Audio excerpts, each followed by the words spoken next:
Good morning, I am Salvador Simó.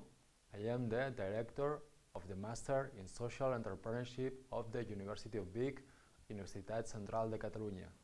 For me, it's a pleasure to be here today with you to share some reflections and some discussion in relationship with this concept, social entrepreneurship. First of all, I think that's interesting to reflect about the meaning, why we should do social entrepreneurship. So, to answer this question, I think it's very important, first of all, to step back a little and to have a general view on the context. If there is a concept that's very important today, is the concept of globalization. But what's the meaning of this globalization? What's going on in relationship with this globalization? We would love to think that globalization means that in the planet there is a globalization of the human rights, and we love to think that globalization means that we are sharing cultures from all the different parts of the planet. But we cannot talk about the globalization of the human rights in a planet where every day 50,000 people are dying for evitable death. What we are seeing is just there is one kind of globalization. It's the globalization of the markets. If the expansion of the American way of life at a planet scale. So Zygmunt Bauman is one of the most prestigious contemporary sociologists. When he's reflecting what's going on today, he say the traditional path that yesterday bring us to the social inclusion, like study, work, social inclusion, are melting, are disappearing.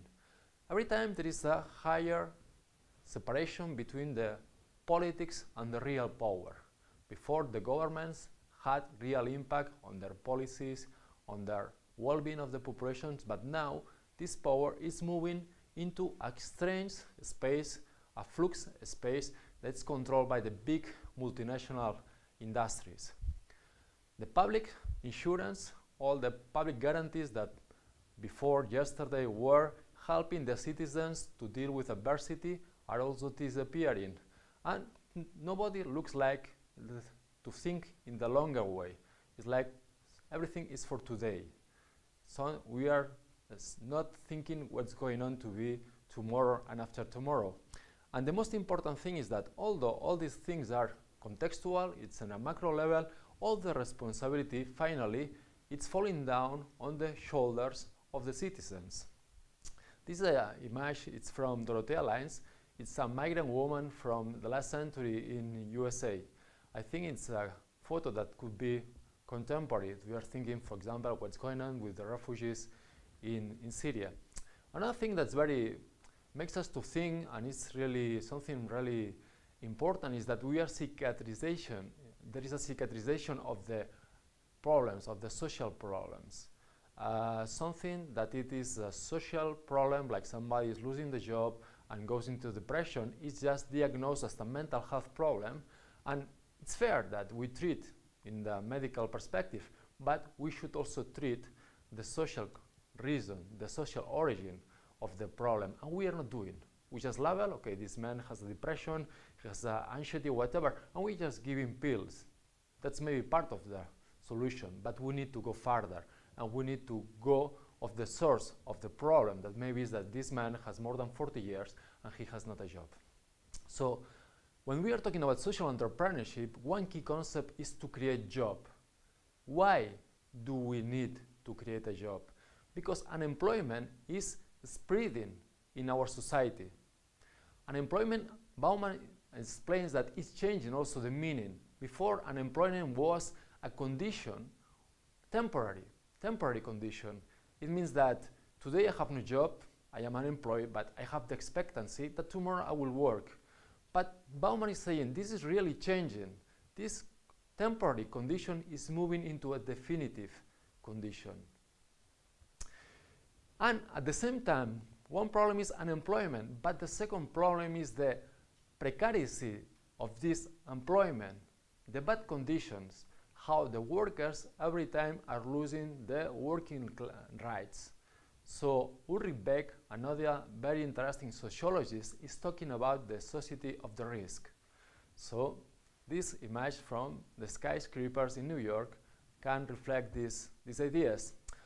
Another important thing is that we are converting the human being, the Homo faber, the one who is able to create, in an animal laborans. And we are converting the bios politicos into Homo consumers. When I say we, it means the society trends. So we see that really there are several problems going on around our contemporary societies that we must think how we can deal with these problems. And unemployment is one of the big issues in our societies, as this painting from Ben Sham is showing. So, for example, unemployment, of course, is very closely connected with poverty. For example, in Spain, in my country, we have around 25% of the population is unemployed, but if we are thinking in young people, it's more than 50%. Really, it's terrible, the situation. So, to have a job gives you identity, gives you a meaning of life. When I do not have a job, I also feel what Sennett is talking, the corrosion of the character. It affects my self-esteem, it affects my life project. So you see, for example, the evolution in Spain, in your European countries, the situation is not so bad, but it's not good either. So you see the higher peaks of unemployment for more than 20% of the population, arriving to 26%. If we see this problem from a European perspective, you can see also that countries like Ireland, Portugal, Greece, or Spain, the percentage of the population who is unemployed are very high, are very difficult. And for example, when we think about young unemployment, as you see, Greece, Spain, Italy, they have a huge social problem that we must confront. But you see again more statistics for countries. Again, Spain, we are leading some of these statistics. But this is, for example, very interesting. If you go to USA, you see this is the different unemployment rates in relation to the race. So there is also a question of race. It's not just a question of capabilities, but you see the Black, Hispanic, and the white communities have completely different rates of unemployment. So gender, race are of course connected with unemployment. And these are the global unemployment predictions. So you see how the predictions are that this unemployment is scaling. So really, unemployment is a huge problem. So next question will be how we can solve this problem from social entrepreneurships. But what is the origin of the problem? We are living under a society that is led by economy. Human beings are not in the center of society any longer. The economy is in the center of society. So the most important thing is the accumulation of capital. Although this means that it has a social cost, health cost, citizen cost, it doesn't matter. The important thing is the accumulation of capital. So we can remember the modern times, the movie from Charles Chaplin, who reflected last century about the new tendencies, the new trends on job. So what we are seeing is at the same time, all the social insurance, all the public service, all the welfare state is being deconstructed. So we have two serious problems at the same time: higher social needs, higher health needs, and higher unemployment needs. So there is a lot of people who really need a job, but not any job, a good job, meaningful job with a salary that is proper salary for the job that's done, because 70% of the poor people in Europe has a job, but it is so bad paid that cannot go out of poverty. So this is another huge problem. We need to create a job, but we need to create a meaningful and a good job. And in the next short presentation, we'll discuss how social entrepreneurship can help us in this mission. Thank you so much.